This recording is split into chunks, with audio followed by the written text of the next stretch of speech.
Sa mundong puno ng kapangyarihan at kasamaan, may isang babaeng sinumpa ng tadhana na maranasan ang impyernong hindi niya kailanman inakala. Si Rowena, isang asawang naging alipin sa sarili niyang tahanan, isang lalaking puno ng puot at pagkamuhi, si Clifford, at isang reynang puno ng lason, si Bernadette. Sa kwentong The Billionaire Slave Wife, hindi lang tayo magbabasa ng isang drama. Sasaksihan natin ang isang pag-ibig na nabuo sa gitna ng matinding paghihirap, ang isang lihim na sakit na unti-unting kumakain sa pagkatao ni Rowena, at ang isang sanggol na magiging mitsa ng mas matinding panganib. Ano ang gagawin mo kung ang taong dapat sana'y maging sandigan mo ay siya palang sisira sa iyong mundo? At paano kung sa huli ang pag-ibig na matagal mong hinling ay dumating sa mismong oras na wala ka na? Sa harap ng altar, isinumpa ko ang impyernong kakaharapin mo.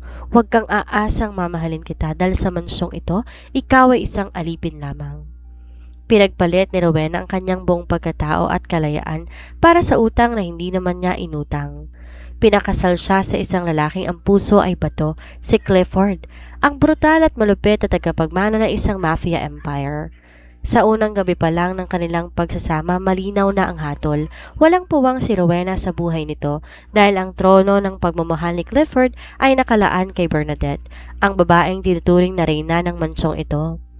Sa bawat araw na lumilipas, ang mansyon ay naging isang kulungan. Pinagkakaita ng dignidad, pinagsisilbihan ng magkasintahan sa gitna ng kanilang kalaswaan at binubugbog ng masasakit na salita. Ito ang araw-araw na realidad ni Rowena. Ngunit sa gitna ng matinding paghihirap, may lihim na tinatago si Rowena na unti-unting pumapatay sa kanya. Isang taning sa buhay na dulot na isang malubhang karamdaman. At sa isang gabing puno ng karahasan, ang pinakamalupit na tadhana ay naganap. Nabuo ang isang munting buhay sa kanyang sinapupunan. Isang batang magiging simbolo ng pagmamahalan na hindi kailanman ninais ni Clifford. Ang magiging dahilan upang mas lalong maging peligroso ang bawat tibok ng puso ni Rowena. Ang buhay niya, ang kapalit na munting anghel sa kanyang tiyan. Pipiliin niyang mabuhay ang bata kahit ang sarili niyang katawan unti-unti nang naglalaho. Kapag wala na si Rowena, kapag ang natitira na lamang ay ang anak na kumukha ng babaeng binaliwala at pinahirapan niya, doon pa lang ba matututunan ni Clifford ang kahulugan ng pagsisisi? Kapag ang lahat ng pait at pasakit ay naging isang multo na nagmumulto sa kanyang pagtulog, magagawa pa nga bang itama ang lahat? O habang buhay na siyang lalamunin ng impyernong siya mismong gumawa? Ang pag-ibig ay hindi laging nagtatapos sa happily ever after. Minsan ito ay nagtatapos sa isang pagsisising walang katapusan. Ang pintuan ng St. Jude Cathedral ay bumukas na may mabigat na lagutok, tila isang kabaong na pilit binubukas. Sa bawat mabagal na hakbang ni Rowena sa mahabang aisle, ramdam niya ang panlalamig ng kanyang mga hakbang, ng kanyang mga kamay na nakapulupot sa isang bungkos ng tuyot na rosas. At bawat pares ng matang nakatingin sa kanya ay tila mga karayom na tumutusok sa kanyang kaluluwa. Hindi ito kasal, ito ay isang prosesyon patungo sa hatol ng kamatayan. Sa dulo ng altar nakatayo ang lalaking sisira sa lahat ng pangarap niya, si Clifford. Hindi ito nakasuot ng tradisyonal na tuxedo, nakasuot to ng itim na suit na kasing dilim ng kanyang hangarin. Ang kanyang mga mata walang kislap, walang pagmamahal kundi purong puot. Sa tabi nito nakatayo si Don Matias, ang mafia leader, na ang presensya pa lang ay sapat na para magpayoko sa lahat ng nasa loob ng simbahan. Hindi lumingon si Rowena sa kanyang ama. Ang lalaking yon ay pinagpalit ang kanyang dignidad para sa sugal at utang. Ang bawat takbang ni Rowena binuo ng luha na pilit niyang nilalamon. Nang marating niya ang dulo, walang pasabing hinablot ni Clifford ang kanyang kamay. Ang haplos nito hindi mainit. Ito ay malamig, matigas at may diin na halos magpaputol sa daloy ng dugo sa kanyang mga daliri. Ipinagpalit ko ang aking kaligayahan para sa utang ng ama mo, Rowena, bulong ni Clifford sa kanyang pandinig. Ang boses nito ay parang talim ng kutsilyo na humahaplos sa kanyang balat. Tandaan mo, hindi ka asawa, isa ka lang bayad, isa kang bagay na pagmamay-ari ko na ngayon. Clifford, pakiusap. Pabulong na pagsusumamo ni Rowena, ang kanyang tinig ay garalgal. Hindi ko ginusto to. Hindi ko kontrolado ang desisyon ng mga magulang natin. Huwag mo kong parusahan sa kasalanang hindi ko ginawa. Hindi man lang kumurap ang mga mata ni Clifford. Nang magsimula ang seremonya, ang bawat salitang binitiwan ng pari, parang mga latigong humahampas sa puso ni Rowena. Nang dumating ang sandali ng pagpapalitan ng singsing, marahas sa sinuot ni Clifford ang singsing sa daliri ni Rowena. Hindi yun simbolo ng pag-ibig, yun ay isang marka ng pagmamayari. Nang magdeklara ang pari na mag-asawa na sila, walang harikang naganap. Nanatiling tahimik at malamig ang hangin. Pagdating sa mansyon, pagpasok nila sa silid, dun tuluyang gumuho ang lahat. Sinara ni Clifford ang pinto ng malakas, isang tunog na nagpahinto sa tibok ng puso ni Rowena.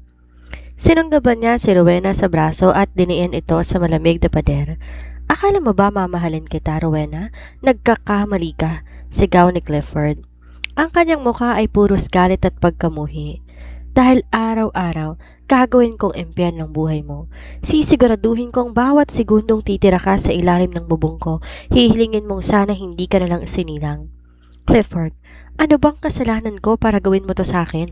Umiiyak na tanong ni Rowena, ang mga luha bumabaha na sa kanyang pisngi.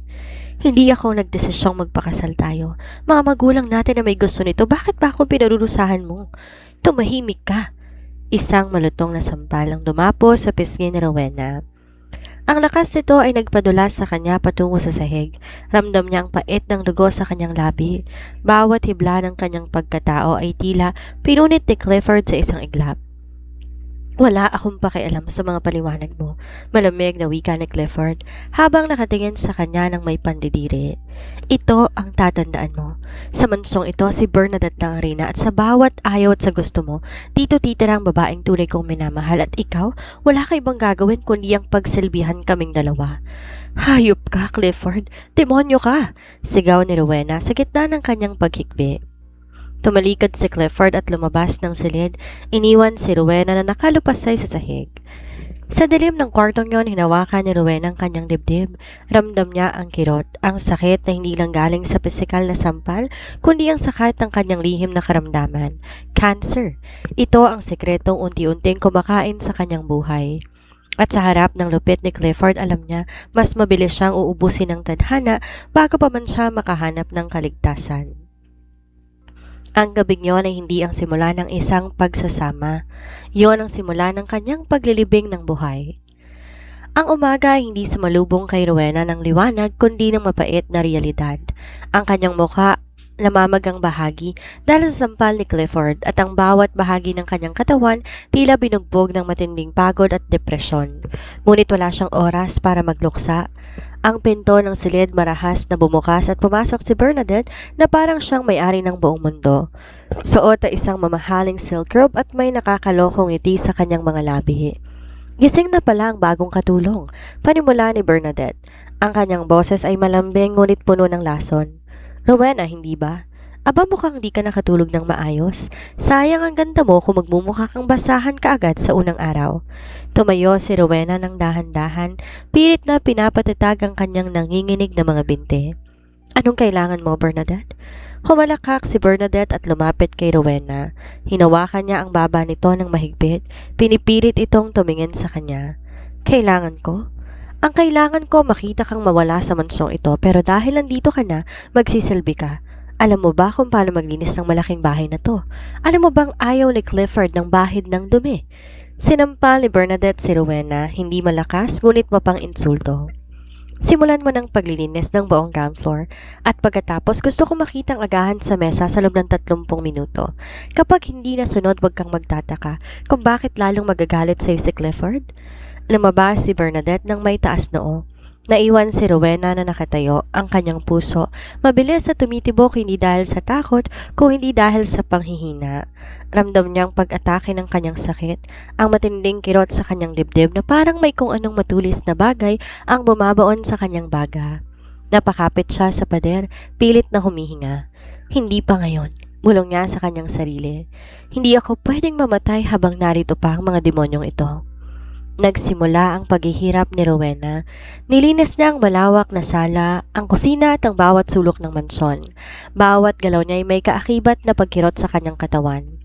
Di pa man natatapos ang 30 minuto, bumaba si Clifford kasama si Bernadette. Nakita ni Clifford ang pagod na si Rowena na kasalukuyan pang nagtatanggal ng alikabok sa hagdanan. Mabagal, sigaw ni Clifford. Lumapit siya at sinipa ang balde ng tubig na hawak ni Rowena dahilan upang mabasa ang buong sahig at mabasa rin ang damit ni Rowena. Sabi ko maganda ng agahan, bakit nandito ka pa sa hagdanan? Clifford, katatapos ko lang po sa kusina. Paliwanag ni Rowena, ang boses niya ay paos dahil sa iyak. Hindi ko tinatanong ang dahilan mo. Galit na sigaw ni Clifford. Tumingin siya kay Bernadette at malambing na hinawakan ng kamay nito. Bernadette, honey, pasensya na sa aliping to. Pagluluto na lang kita sa labas mamaya. Humarap muli si Clifford kay Rowena. Dahil sa katamaran mo, walang pagkain para sa iyo ngayong araw at simulan mong linisin ang duming dinulot mo. Gamitin mo ang mga kamay mo kung kinakailangan. Tumingin si Rowena sa magkasintahan. Si Clifford na puno ng puot at si Bernadette na nakatingin sa kanya ng may tagumpay. Ramdam ni Rowena ang gutom, ang pagod at ang sakit ng kanyang cancer na unti-unting bumibigat. Sa loob-loob niya gusto niya nang sumuko. Gusto niya nang magpakamatay para matapos na ang paghihirap na ito, pero naisip niya ang katarungan. Isang araw pagbabayarin niya ang dalawang ito. Habang naglilinis si Rowena sa sahig gamit ang kanyang mga kamay, nakita niyang isang matalim na piraso ng bubog mula sa nabasag na florera na sinadya yatang ipabasag ni Bernadette. Habang pinupulot niya to nahiwang kanyang daliri, tumulo ang dugo sa sahig. Pinanood lang siya ni Clifford at Bernadette habang tumatawa ang mga to sa isang sulok na tila isang pelikulang nagbibigay sa kanila ng aliw. Ang bawat patak ng dugo ni Rowena ay simbolo ng bawat araw na ninanakaw sa kanya. Sa gitna ng monsong ito, siya ang biktima, siya ang alipin at siyang babaeng unti-unting namamatay. Ngunit sa ilalim ng kanyang pananahimik, isang apoy ng paghihiganti ang nagsisimulang mag-alab. Hindi niya alam kung hanggang kailan siya tatagal, pero sisiguraduhin niyang bago pa siya mawala, magbabayad ang mga demonyong nagpapahirap sa kanya. Ang gabi sa loob ng mansyon kasing lamig ng sementeryo. Pagkatapos na isang buong araw ng pagpapakapagod, ang mga binti ni Rowena ay parang gawa sa tingga. Nanginginig sa bawat hakbang. Ang kanyang sikmura kumakalam sa gutom, ngunit ang tanging laman ng kanyang tiyan ay tubig na kinuha niya sa gripo ng lababo. Nang gabing yon, nagkaroon ng maliit na salo-salo sina Clifford at Bernadette sa kanilang dining area. Maraming masasarap na putaheng nakahain, mga pagkain hindi man lang natikman ni Rowena. Siya ang nagsilbi sa kanila, nakayoko habang pinapanood silang maghalikan at magtawanan sa harapan niya. Rowena, kumuha ka ng alak sa cellar, utos ni Clifford nang hindi man lang siya tinitingnan. At siguraduhin mong hindi mo mahahawakan ang mga botelyang mamahalin kung wala kang guantes. Opo, mahinang sagot ni Rowena. Habang naglalakad siya patungo sa madilim na cellar, naramdaman niya matinding pagkahilo. Ang kanyang paningin nagsisimulang mag-blur. Napakapit siya sa pader, pilit kumakawala sa matinding sakit ng kanyang dibdib. Ang cancer na bumabalot sa kanyang katawan, tila sumisigaw ng babala. Alam niya kailangan niya na ng gamot ngunit wala siyang pera. Lahat ng kikitain sana niya kinuha ni Clifford bilang bayad sa utang ng kanyang ama. Pagbalik niya sa dining area, dalang isang mamahaling red wine, sinadya ni Bernadette iusod ang kanyang paa para patisurin si Rowena. Natumba si Rowena. Ang bote ng alak tumama sa sahig at nabasag. Ang mamahaling likido ay kumalat sa mamahaling carpet ng mansyon. Oh my God! Sigaw ni Bernadette na may halong tuwa kaysa pagkagulat. Clifford, look! Sinadya niya, alam niyang paborito mong wine yan? Tumayo si Clifford ng mabilis.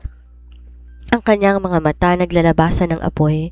Sinunggaban niya si Rowena sa buhok at kinaladkad ito patungo sa basag na bote. Ang halaga ng wine na yan, katumbas ng buhay ng ama mo. Anong gagawin mo ngayon, ha? Hindi ko sinasadya. Ang tanging nasabi ni Rowena, ang kanyang anit, parang matatanggal na sa higpit ng pagkakahawak ni Clifford. Dahil sa katangahan mo, hindi ka kakain ng 3 araw. Malamig na anunsyo ni Clifford. Binitawan niya si Rowena ng marahas, dahilan upang tumama ang mukha nito sa matigas sa sahig. At Bernadette, mahal ko, huwag kang mag-alala. Tuturuan ko ang babaeng to ng leksyon na hindi niya malilimutan. Inutusan ni Clifford ang mga tauhan na dalhin si Rowena sa storage room, isang madilim at maalikabok na silid sa basement na walang bintana. Doon siya ikinulong, walang sapin, walang kumot, tanging ang malamig na semento lamang. Sa loob ng madilim na silid napahiga si Rowena, nagsimula siyang umubo ng umubo, at sa bawat pag-ubo niya may namumuunang dugo sa kanyang mga palad. Mamamatay na ba ako rito? Tanong niya sa kanyang sarili. Ang lungkot na dagdagan ng galit. Ang mga luhang pumapatak sa kanyang pisngi ay hindi na lang dahil sa sakit, kung hindi dahil sa pagkapuot. Maya-maya bumukas ang pinto. Si Clifford ang pumasok, dalang isang baso ng tubig na may halong kung ano. Inumin mo to. Hindi kita hahayaang mamatay ng gutom. Kailangan ko ng serbisyo mo bukas. Di alam ni Rowena na ang tubig na yon may halong pampatulog para hindi siya makapanaginip ng masama o baka mas malala pa, isang pampahina ng katawan. Ininom niya to ng pilit dahil sa tindi ng uhaw. Paglabas ni Clifford, naiwan si Rowena sa dilim. Habang unti-unting pumipikit ang kanyang mga mata, naramdaman niya isang matinding panghihina. Sa kanyang paghimbing, narinig niya ang boses ni Bernadette sa labas ng pinto, nakikipagtawanan kay Clifford. Hayaan mo siyang magdusa, Clifford. She deserves it. Sa gitna ng kanyang pagkahilo, nangako si Rowena sa kanyang sarili. Kung mabubuhay pa ako bukas, sisiguraduhin kong hindi lang kayo magbabayad. Sisiguraduhin kong ang impyernong binuo ninyo para sa akin ay siya ring lalamon sa inyong dalawa. Hindi niya alam sa loob ng kanyang sinapupunan may isang buhay na nagsisimulang kumapit. Isang buhay na magiging sandata niya at kasabay nito ang simula ng mas matinding panganib sa kanyang sariling buhay. Lumipas ang ilang linggo sa loob ng mansyon na tila isang habang buhay na paghihirap. Ang storage room sa basement ang naging permanenteng kulungan ni Rowena sa tuwing natatapos ang kanyang trabaho. Doon, sa gitna ng amoy ng alikabok at amag, pilit niyang pinananatili ang kanyang katinoan. Ngunit may kakaibang nagaganap sa kanyang katawan. Ang matinding pagkahilo na dati iniisip niya dulot lang ng cancer, nag-iba ng timpla. Tuwing umaga ang paghilab ng kanyang sikmura ay hindi na dulot ng gutom, kundi na isang matinding morning sickness. Ang bawat pagkain, kahit ang malansang amoy ng pinaglutuan ni Bernadette ay nagiging dahilan upang siya'y magsuka ng walang tigil. Isang umaga, habang naglilinis siya ng malawak na dining table, bigla na lang nagdilim ang kanyang paningin. Bumagsak ang hawak niyang tray ng mamahaling baso. Bagsak! Ang ingay ng nababasag na kristal ay umalingaw-ngaw sa buong mansyon. Mabilis na lumabas si Bernadette mula sa salas, ang mukha bakas ang pagkainis. Ano na namang sinira mo, babae ka? Sumunod si Clifford, ang kanyang mga mata ay nagdininga sa galit. Di na siya nagtanong, dumiretso siya kay Rowena na nakaluhod sa sahig, sinusubukan pulutin ang mga bubog. Marahas na hinihila ni Clifford ang buhok ni Rowena dahil lalo pang mapadaing ito sa sakit. Hindi ko po sinasadya, Clifford, nahilo lang ako. Pagsusumamo ni Rowena, ang kanyang tinig ay halos pabulong na dahil sa panghihina. Nahilo? O nagpapapansin ka lang? Gigil na wika ni Clifford. Sinampal niya si Rowena sa magkabilang pisngi, bawat sampal ay may kasamang puwersa na nagpapatugo sa gilid ng labi nito. Dahil sa katangahan mo, pabawasan kong rasyon mo ng pagkain sa loob na 1 linggo. Clifford, tama na! Mahinang sagot ni Rowena. Huwag mo kong ididikta, sigaw ni Clifford. Tinulak niya si Rowena dahil lalo pang tumama ang tagiliran nito sa matigas na sulok ng mesa. Napadaing ng malakas si Rowena, hinawakan niya ang kanyang tiyan. Sa sandaling yon, naramdaman niya ang isang kakaibang init at sakit sa kanyang sinapupunan. Isang sakit na mas matindi pa sa anumang nararamdaman niya mula sa cancer. Isang kutob ang pumasok sa kanyang isip. Hindi to po pwedeng mangyari. Matapos silang iwanin na Clifford at Bernadette na nagtatawanan sa salas, gumapang si Rowena patungo sa banyo. Doon, sa harap ng salamin, nakita niya ang kanyang sarili, payat, duguan at wasak. Hinaplos niya ang kanyang tiyan. Ang sakit na naramdaman niya kanina ay parang isang paalala na may buhay na kumakapit sa kanya. Buntis ako. Ang katotohanan to ay parang isang kidlat na tumama sa kanya. Paano? Paano niya mapoprotektahan ng batang to sa gitna ng impyernong to? Ang lalaking nagpahirap sa kanya, ang lalaking pumatay sa kanyang dignidad ay siya ring ama ng batang nasa sinapupunan niya. Ang batang magiging bunga ng pagsasamantala, pero siya ring magiging tanging liwanag sa kanyang naghihingalong buhay. Alam ni Rowena na kung malalaman ni Clifford ang tungkol sa pagbubuntis, maaaring hindi ito matuwa. Maaaring pilitin siya nitong ipalaglag ang bata o mas malala, gamitin ang bata para mas lalong pahirapan siya. Sa gitna ng kanyang pagluha, isang panata ang binuo ni Rowena. Kahit anong mangyari, kahit kapalit pa nitong buhay ko, mabubuhay ka. Ipaglalaban kita, anak. Ikaw ang magiging gantimpala ko sa lahat ng pasakit na to. Ngunit habang hinahaplos niya ang kanyang tiyan, naramdaman niya ang isang matinding pag-ubo. Ang kanyang mga kamay na punong muli ng dugo. Ang cancer hindi humihinto. Ang kanyang sariling buhay unti-unti nang nauubos habang ang buhay sa kanyang loob ay nagsisimulang sumibol. Sa bawat segundong lumilipas, alam ni Rowena na ang kanyang oras ay paikli na ng paikli. Ang bansong ito hindi na lang bilangguan, ito ay naging saksi sa pinakamalaking sakripisyo na gagawin niya bilang isang ina. Lumipas ang ilang linggo at ang pagbubuntis ni Rowena nagsisimula ng mag-iwan ng bakas. Kahit napilit niyang tinatago sa ilalim ng malalaking damit ang kanyang umuusbong na tiyan, ang kanyang kakaibang kinikilos ay hindi nakaligtas sa mapanuring mata ni Bernadette. Isang hapon, habang nag-aayos ng mga bulaklak sa garden si Rowena, naramdaman niya ang matinding pagkahilo. Naupo siya sa damuhan at hinawakan ang kanyang tiyan. Hindi napapansin ang presensya ni Bernadette na nakatayo na pala sa kanyang likuran. "Ba't parang lagi kang nakahawak sa tiyan mo?" tanong ni Bernadette. Ang boses nito puno ng hinala. "May sakit ka ba? O baka naman naglilihi?" Nanlaki ang mga mata ni Rowena. Wala. Pagod lang ako, Bernadette. Sobrang trabaho sa mansyon." Humakbang si Bernadette papalapit. Ang kanyang mga kuko ay tila mga talim na sumasagi sa balikat ni Rowena. "Huwag mo kong mauto. Ang mga babaeng tulad mo mabilis mabuntis para makakuha ng atensyon o kaya pera. Kung may balak kang gamitin ng bata para makuha si Clifford, nagkakamali ka." Bago pa makasagot si Rowena, dumating si Clifford. Nakita nito si Rowena na nakaupo sa damuhan at si Bernadette na tila may pinagsasabihan. "Anong ginagawa mo rito, Rowena? Hindi ka ba binabayaran para magtrabaho?"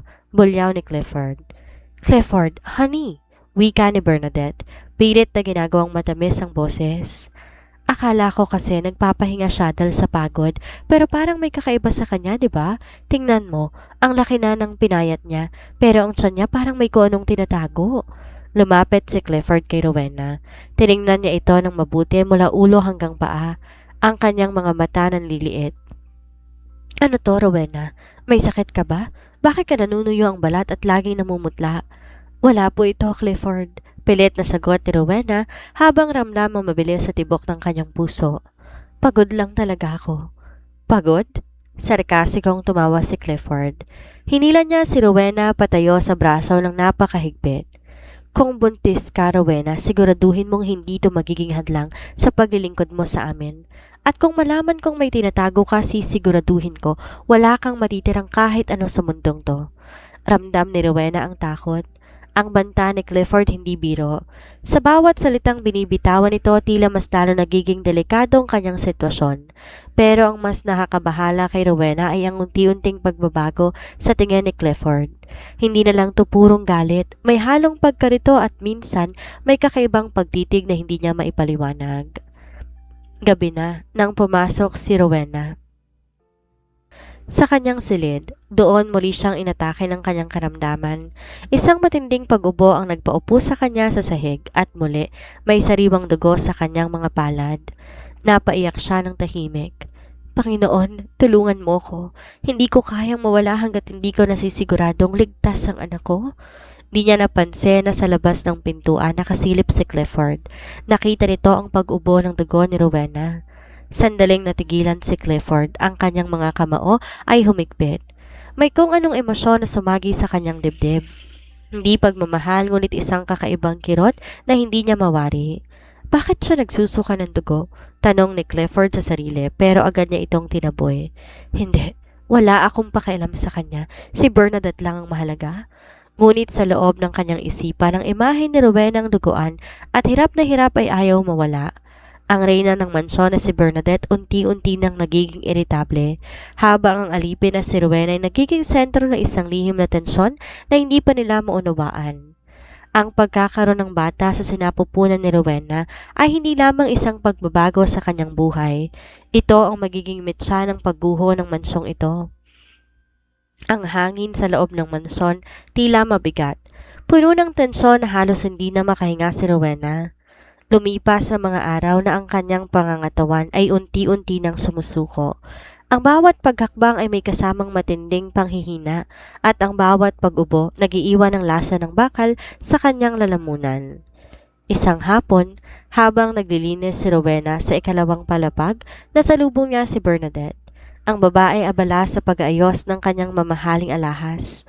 Nang makita si Rowena ang ngiti ni Bernadette, naging isang mapanganib ng ngisi. "Alam mo, Rowena," panimula ni Bernadette habang dahan-dahang naglalakad papalapit. "Napansin kong pagbabago sa katawan mo. Hindi ka lang basta nagpapayat, may kakaiba sa kilos mo. Tumataba ang tiyan mo, di ba?" Napatigil si Rowena sa paghawak ng basahan. "Wala kang alam, Bernadette. Umalis ka na." "Talaga?" Mabilis na lumapit si Bernadette at hinawakan ang braso ni Rowena ng napakahigpit. "Dahil kung buntis ka, Rowena, sisiguraduhin kong ang batang yan hindi makakarating sa mundong to. Ang batang yan simbolo ng kasalanan ni Clifford sa akin." "Hindi yan kasalanan," sigaw ni Rowena, ang boses nanginginig sa takot at galit.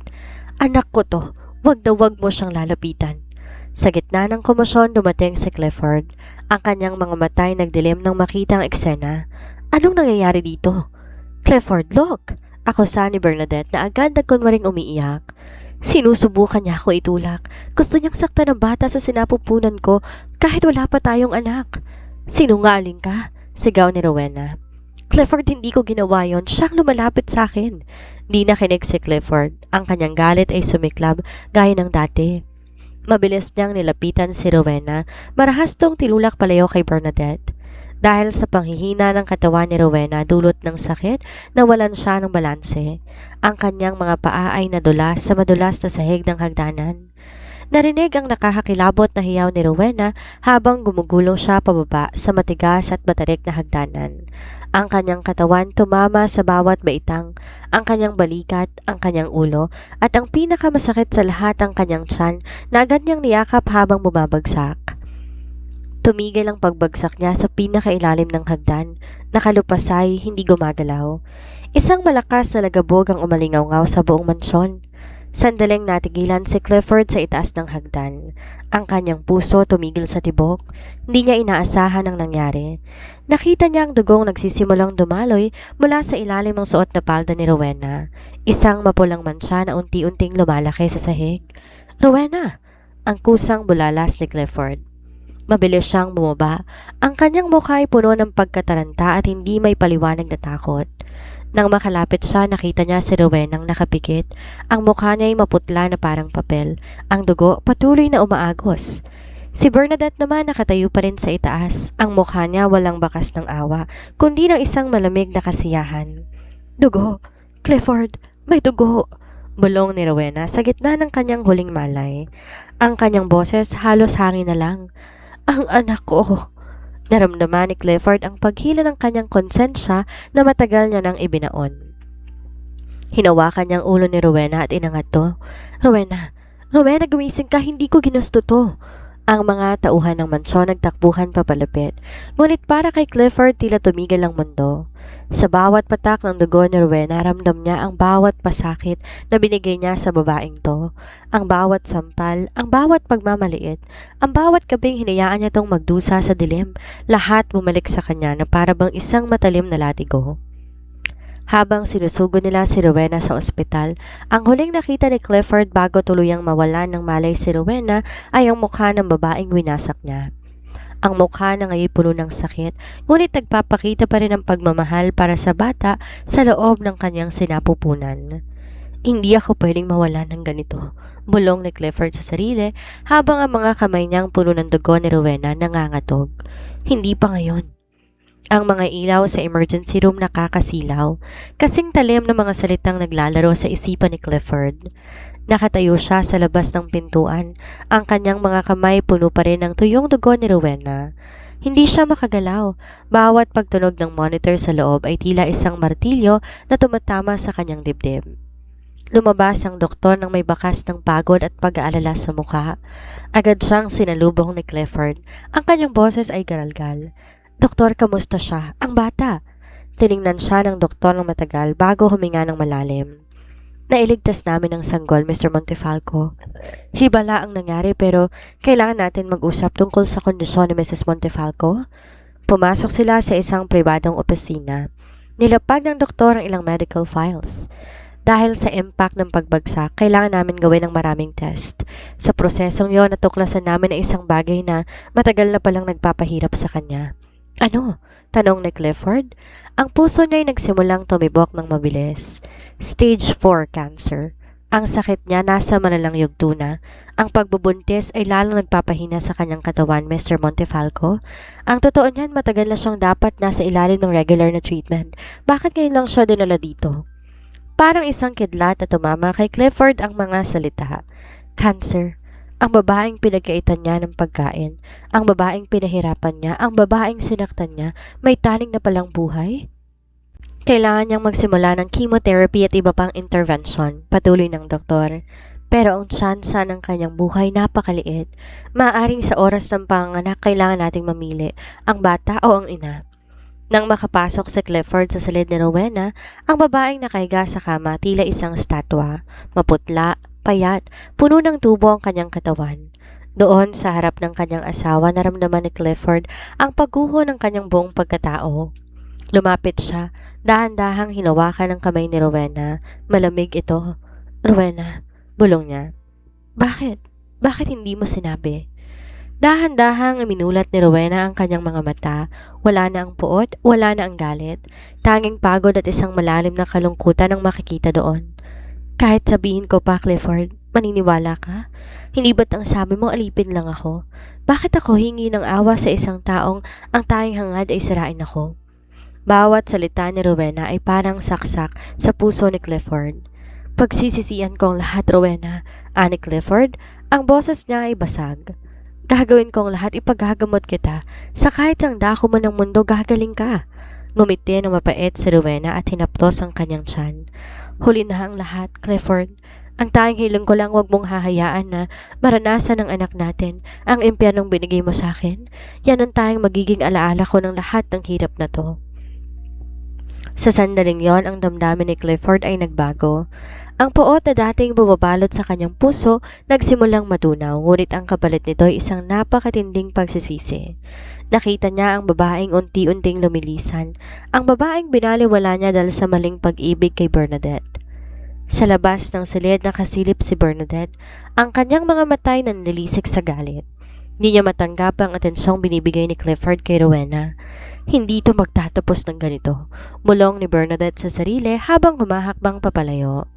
"Kung mamamatay man siya, sisiguraduhin ko, hindi siya magiging masaya sa mga huling sandali niya." Habang nakaupo si Clifford sa tabi ni Rowena, hinagkan niya ang noo nito. Ang isang matigas na mafia, Harry, ay tuluyan ng lumuhod sa harapan ng katotohanan. Ang alam niyang sa bawat oras na lumilipas, unti-unti niyang nawawala ang babaeng, unti-unti na rin niyang minamahal. Ang mansyon ay hindi na isang tahanan, ito ay naging isang malamig na hukuman. Pagka-uwi mula ospital, ang bawat hakbang ni Clifford puno ng mabigat na determinasyon. Hindi na siyang lalaking madaling mauto ni Bernadette. Bawat anino sa loob ng mansyon tila sumasaksi sa pagbabagong nagaganap sa kanyang paningin. Pagpasok niya sa salas, naroon si Bernadette, nakaupo sa sofa, humihit-hit ng sigarilyo na parang walang nangyari. Nang makita siya ni Clifford, agad tong tumayo at sinilubong siya na isang malambing na yakap. "Clifford, honey, mabuti naman nakauwi ka na. Na-stress ako sa nangyari kanina eh. Bakit di mo na lang itapon ng babaeng yun sa ibang ospital? Nakakaabala siya," wika ni Bernadette. Di gumalaw si Clifford. Dahan-dahan niyang tinanggal ang mga kamay ni Bernadette sa kanyang balikat. Ang kanyang mga mata walang emosyon, kasing lamig ng yelo. Tapon, ulit ni Clifford sa mahinang boses. Oo, kapal na mukha niyang maglihim tungkol sa sakit niya para lang makuha ang atensyon mo. Manipulator siya, Clifford, patuloy ni Bernadette. Di napapansin ang panganib na nagbabantay sa kanyang paligid. Biglang hinablot ni Clifford ang buhok ni Bernadette at kinaladkad ito patungo sa gitna ng salas. Ang mga tauhan sa bahay ay natigilan at hindi makapaniwalang nakatingin. Si Rowena ang biktima rito, Bernadette, sigaw ni Clifford. Dahil sa panunulsol mo, dahil sa kapritsyo mo, halos mawalang buhay ng asawa ko at ng anak ko. Kala mo ba hindi ko alam ang lahat? Ang mga utos mo sa mga katulong, ang mga sadyamang pagpapadulas sa kanya sa hagdanan. Clifford, ano bang sinasabi mo? Mahal kita. Umiiyak na sagot ni Bernadette, pilit na kumakawala. Mahal? Tumawa ng mapait si Clifford. Hindi pag-ibig ang tawag sa ginawa mo. Ang tawag doon kasamaan. Pinagpalit ko ang dignidad ng asawa ko para sa babaeng tulad mo na walang ibang ginawa kundi maghari-harian sa mansong to na ang pundasyon ay dugo at luha. Kinuha ni Clifford ang telepono, tinawagan ng kanyang mga tauhan. Dalhin niyo siya sa bodega. Huwag niyo siyang papakainin, huwag niyo siyang lalapitan. Siya ang magsisilbing alipin ng mansong ito hanggang mamatay siya sa kahihiyan. Di mo magagawa to, Clifford, sigaw ni Bernadette habang kinakaladkad siya ng mga tauhan papalabas ng salas. Ang kanyang boses unti-unting nawawala habang hinihigop siya ng dilim ng bodega. Naiwan si Clifford na nakatayo sa gitna ng mansyon. Ramdam niya ang katahimikan. Wala nang maingay na Bernadette, wala nang kanyang reyna, pero wala ring saya. Ang mansyon na ito, puno pa rin ng alaala ng pagpapahirap niya kay Rowena. Pumunta siya sa silid na inihanda para kay Rowena. Dahan-dahan siyang pumasok. Nakahiga ito, payat na payat, ang kanyang hininga mahina na lamang. Bernadette is gone, Rowena. Bulong ni Clifford sa tabi nito. Hindi na siya makakasakit sa'yo. Binayaran niya na lahat ng utang niya sa'yo. Dahan-dahang dinilat ni Rowena ang kanyang mga mata. Bakit mo ginawa yun, Clifford? Para ba sa akin o dahil lang sa galit mo? Para sa atin, sagot ni Clifford. Ang boses niya ay basag. Inawakan niya ang kamay ni Rowena at hinalikan ito. Alam kong huli na ang lahat. Alam kong hindi na kita kayang pagalingin pero habang naririto ka pa, hayaan mong patunayan ko sa'yo na kahit sandali naramdaman mo ang pagmamahal na dapat ay binigay ko sa'yo noon pa. Tumulong luha ni Rowena. Sana noon pa, Clifford. Sana hindi tayo umabot sa ganito. Ang gabi ay lumalim at ang mansyon na dating impyerno naging isang lugar ng pagsisisi. Ngunit habang nakatingin si Clifford sa mukha ng kanyang asawa, alam niyang ang sugat na ginawa niya sa puso ni Rowena ay hindi na kailanman maghihilom ng tuluyan. Ang oras ay tumatakbo at ang katapusan dumarating ng mabilis. Ang mga araw mabilis na nagdaan, tila mga dahon na nalalaglag sa gitna ng bagyo. Sa bawat paglipas ng oras, ang mansyon ay bumabalot sa isang nakakatakot na katahimikan. Ang silid ni Rowena naging sentro ng mundo ni Clifford. Isang mundo na punong-puno ng ospital, mga makina at amoy ng gamot na humahalo sa amoy ng kanyang paghihirap. Si Rowena hindi na halos makagalaw, ang kanyang mga binti namamanas. Ang kanyang balat ay tila transparent at ang kanyang mga mata nananatiling nakapikit ng matagal. Ngunit sa gitna ng lahat ng to, ang kanyang kamay ay laging nakahawak sa kanyang tiyan. Ang bata, ang buhay na magpapatuloy sa kanyang alaala, ang tanging dahilan kung bakit siya humihinga pa. Isang gabi, habang nakaupo si Clifford sa tabi ng kama, naramdaman ni Rowena ang matinding paghilab. Hindi lang to basta paghilab, ito ang simula ng kanyang katapusan. Clifford, bulong ni Rowena, ang kanyang tinig ay halos hindi na marinig. Parang oras na? Nagpanik si Clifford. Mabilis niyang tinawag ang mga doktor na laging nakastandby sa mansyon. Bawat kilos puno ng depresyon. Sa loob ng silid, ang mga medical na kagamitan ay nilabas na. Bawat tibok ng monitor nagsisilbing countdown. Hindi, Rowena, kakayanin mo to. Ang sabi ng doktor, malakas ang bata. Ani Clifford, habang ang kanyang mga sariling kamay ay nanginginig sa paghawak sa kamay ni Rowena. Clifford, pilit na ngumiti si Rowena kahit ang bawat paghinga ay isang pakikipaglaban. Pakinggan mo ko. Kapag nawala ako, huwag mong pababayaan ang anak natin. Siya ang magpapaalala sa iyo ng lahat ng pasakit, hindi para pagbayaran mo habang buhay, kundi para hindi mo na ulit gawin ang pagkakamaling ginawa mo sa akin. Huwag kang magsasalita ng ganyan, sigaw ni Clifford. Ang kanyang mga luha ay pumatak sa pisngi ni Rowena. Kailangan kita. Kailangan ka ng anak natin. Ang bata ang kailangan mo, Clifford. Siya ang magiging reyna ng mansong ito. Ang reynang may puso. Mahinang sagot ni Rowena. Ang proseso ng panganak ay nagsimula. Ang bawat sigaw ni Rowena ay parang isang kutsilyo na humahati sa puso ni Clifford. Nakita niyang babaeng minsan niyang sinampal, minsan niyang kinulong at minsan niyang tinuring na basura. Ngayon, nagbubuwis ng buhay para mabigyan siya ng isang anghel. Nang marinig niya ang unang iyak ng sanggol, isang napakaliit at mahinang iyak, tumigil ang mundo ni Clifford. Ang mga doktor ay nagtatrabaho ng mabilis. Ang mga makina nag-iingay, ngunit ang atensyon ni Clifford napako na lamang sa maliit na batang inilabas mula sa sinapupunan ni Rowena. Nilapit ng nurse ang sanggol, isang batang babae na may mga katangiang kamukhang kamukha ni Rowena. Ang mga mata, ang hugis ng mukha. Ito ang kopya ni Rowena sa mundo. Hinaplos ni Rowena ang pisngi ng bata gamit ang kanyang nanginginig na daliri. Ang ganda mo, anak. Ngunit pagkatapos ng sandaling yon, ang monitor sa tabi ng kama naglabas sa isang mahabang tuloy-tuloy na tunog. Rowena? Rowena! Hindi, doktor, gumawa kayo ng paraan, sigaw ni Clifford. Niyakap ng walang buhay na katawan ni Rowena. Ang silid na punong-puno ng pag-asa dahil sa pagsilang ng isang buhay ay biglang nalunod sa napakatinding pait ng kamatayan. Ang pag-ibig na sana'y nagsisimula pa lamang ay bigla nang naputol. Ang reyna ng mansyon ay wala na at ang natira na lamang ay ang isang sanggol na iiyak sa mga bisig na isang lalaki ngayon dulot-dunod sa pagsisisi. Si Rowena pumanaw na, bit-bit lahat ng sakit na hindi niya na kailangan pasanin, at iniwan na isang katotohanan na habang buhay ng magmumulto kay Clifford. Ang pag-ibig na huli niyang natutunan ay siya ring pinakamalaking kawalan sa kanyang buhay. Ang mansyon ay naging isang malawak at tahimik na sementeryo. Walang musika, walang tawanan, tanging mahinang pag-ungol ng isang sanggol sa loob na isang mamahaling duyan ang bumasag sa katahimikan.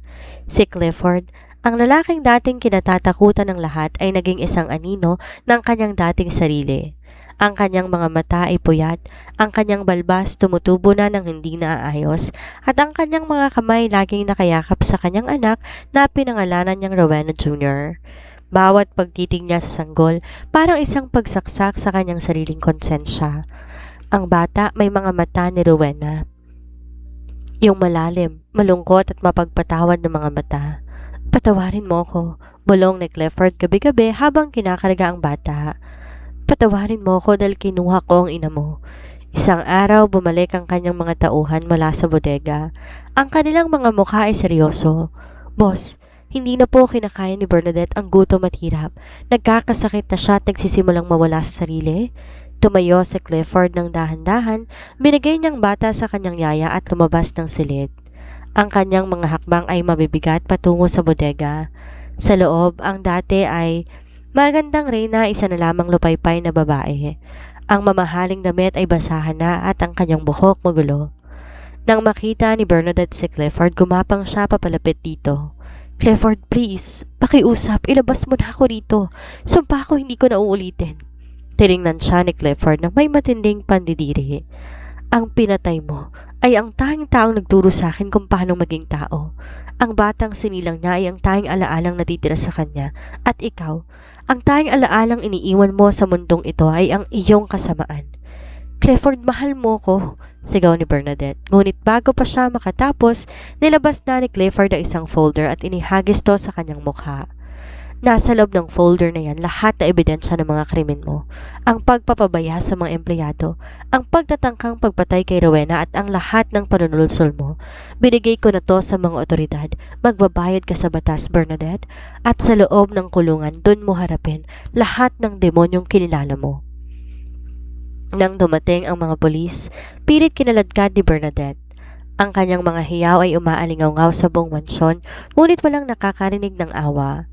Si Clifford na natiling nakatanaw habang tuluyang nilalamon ng batas ang babaeng minsan niyang pinagpalit sa kanyang asawa. Bumalik si Clifford sa silid ng sanggol. Kinuha niya isang lumang litrato ni Rowena na tinago niya sa kanyang pitaka. Tiningnan niya ito ng matagal. Nagawa ko na, Rowena, ani Clifford sa litrato. Binayaran niya ng lahat pero hindi nito maibabalik ang hininga mo. Hindi nito mapapawi ang mga luhang inaksaya ko sa pagpapahirap sa'yo. Sa gitna ng kanyang pagsisisi, may isang lihim na natuklasan si Clifford sa loob ng silid ni Rowena. Sa ilalim ng kama may isang maliit na diary na iniwan ng asawa. Binuksan niya ito. Sa bawat pahina nakasulat ang mga pangalan ni Rowena, hindi para sa sarili kundi para sa kanya, mga panalangin. Clifford, sana sa panahong mabasa mo to, nakita mo ng halaga ng pagmamahal. Huwag mong sisihin ang iyong sarili. Ang paghihirap ko ay nagsilbing aral para maging mas mabuting tao ka para sa anak natin. Mahalin mo siya na higit sa pagmamahal na hindi mo na ibigay sa akin. Nanginig ang mga kamay ni Clifford habang binabasa ang mga linyang iyon. Ang mga luhang matagal niyang pinigilan tuluyang bumagsak. Ang matigas na puso na isang mafia heir tuluyang nadurog, hindi dahil sa sakit kundi dahil sa pag-unawa sa isang pag-ibig na kailanman ay hindi niya karapat-dapat. Ngayon, ang mansyon ay hindi na isang kulungan. Ito ay naging isang templo ng pagsisisi at isang tahanan para sa isang batang nagpapaalala sa kanya na sa kabila ng lahat ng dilim, may isang liwanag na nagmula sa isang babaeng nagmahal sa kanya hanggang sa huling tibok ng kanyang puso. Makalipas ang 5 taon, ang mansyon na dating simbolo ng takot at karahasan, nababalot na ngayon ng isang tahimik ngunit masiglang kapaligiran. Ang mga pader ang dati saksi sa mga sigaw ni Rowena na puno na ngayon ng mga kulay at tawa. Ngunit para kay Clifford, ang bawat sulok nito ay nananatiling isang alaala, isang maagang umaga. Inihanda ni Clifford ang kanyang sarili at ang kanyang anak na si Rowena Jr. o Wena kung tawagin niya. Ang bata may mahabang buhok na kulot sa dulo at mga matang kasing linaw ng mga bituin. Saktong kopya ng yumaong asawa. Daddy, pupunta ba tayo kay Mommy? Tanong ng bata habang hawak ang kamay ni Clifford. Napangiti si Clifford, isang ngiting hindi na mapait kundi puno ng pagtanggap. Oong anak, ngayon ang araw na ipinangako ko sa kanyang lahat. Nakarating sila sa isang payapa at napakagandang memorial park. Ang puntod ni Rowena puno ng mga puting rosas, ang paboritong bulaklak nito. Nilapag ni Wen ang isang maliit na bouquet habang si Clifford ay lumuhod sa harap ng lapida. Hinaplos niya ang pangalan ni Rowena na nakaukit sa marmol. Rowena, panimula ni Clifford, ang boses niya ay mahinahon ngunit may bigat ng katapatan. 5 taon nang nakakalipas. Alam ko, sa bawat araw na lumipas sa mga pagkakamali ko hindi mabubura. Pero ito, bit-bit ko ang bunga ng pag-ibig mo, ang ating anak. Si Wena ang nagturo sa akin ang tunay na lakas, hindi na susukat sa dami ng takot na ipinapataw mo sa kapwa, kundi sa dami ng pagmamahal na kaya mong ibigay. Tumitig si Clifford sa malayo sa papalubog na araw. Dahil sa'yo, binago ko ang lahat. Ang mafia empire na minana ko mula sa ama ko, binuwag ko na. Lahat ng negosyo ginawa kong legal at ang bawat sentimong kinikita ko napupunta sa mga foundation para sa mga kababaihang biktima ng pang-aabuso at pamilyang nangangailangan. Ito ang paraan ko ng pagbabayad sa lahat ng sakit na dinulot ko sa'yo. Sa tabi niya, hinawakan ni Wen ang kanyang pisngi. Daddy, don't cry. Mommy's watching us, right? Hinalika ni Clifford ang noo ng kanyang anak. Oo anak, palagi. Habang nakatingin si Clifford sa puntod, naalala niya ang huling liham ni Rowena. Sana sa panahong mabasa mo to, nakita mo ng halaga ng pagmamahal. Ngayon, sa wakas nauunawaan niya na, ang pag-ibig ni Rowena ay hindi isang gapos. Ito ay isang layag na nagdala sa kanya palabas ng bagyo tungo sa isang bagong buhay. Hindi na siyang malupit na Clifford. Siya na ngayon ang lalaking natuto ng umiyak, lalaking natutong humingi ng tawad. At higit sa lahat, ang lalaking natutong magpahalaga sa buhay na ipinagpalit ni Rowena para sa kanyang kapakanan. Ngunit bago sila umalis, nakatanggap ng mensahe si Clifford mula sa kanyang abogado. Si Bernadette na nasa loob ng piitan ay nagpadala ng isang sulat. Hindi to binuksan ni Clifford, sa halip tinapon niya to sa basurahan. Wala na siyang galit kay Bernadette. Ang galit nag-aaksaya lang ng oras sa dapat sana'y inilalaan niya sa pagpapalaki kay Wena.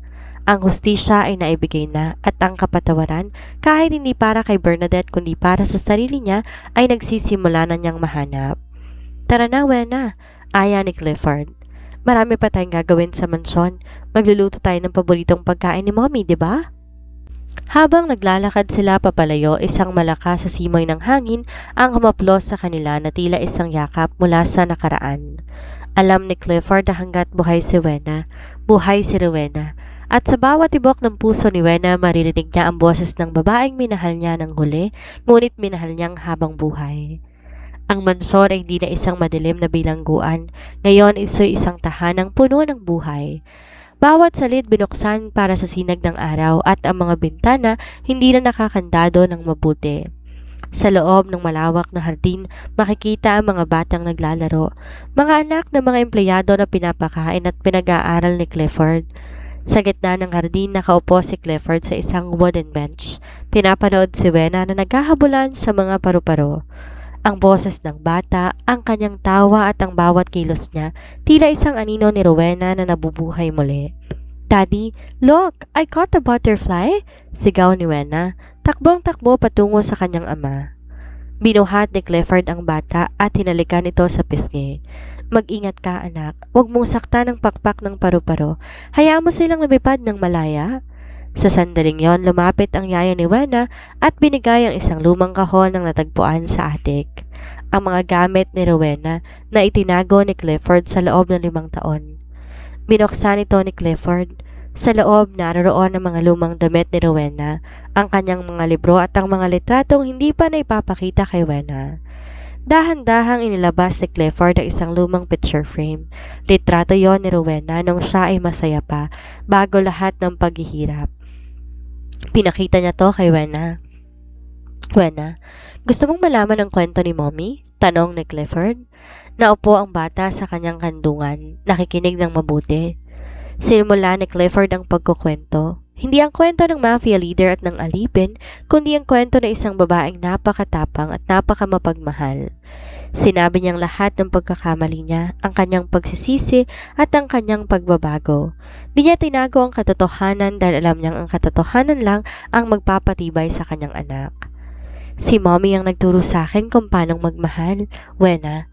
Dahil sa kanya naging mabuting tao si Daddy." Pagtatapos ni Clifford habang ang kanyang mga mata nananatiling nakatingin sa malayo. Maya-maya isang lalaking nakasutang lumapit, ang kanyang pinagkakatiwalaang kanang kamay. "Sir, tapos na po lahat ng paglilipat ng asset sa ating charity foundations. Wala na pong nakapangalan sa lumang organisasyon ni Don Matias. Lahat malinis na." Tumango si Clifford. "Salamat. Yan ang huling hakbang para tuluyan ng mamatay ang nakaraan." Habang papalubog ang araw, ang langit ay nagkulay kahel at lila, ang paboritong kulay ni Rowena. Si Clifford, Wena at ang mga alaala ni Rowena ay nagsama-sama sa isang sandali ng kapayapaan.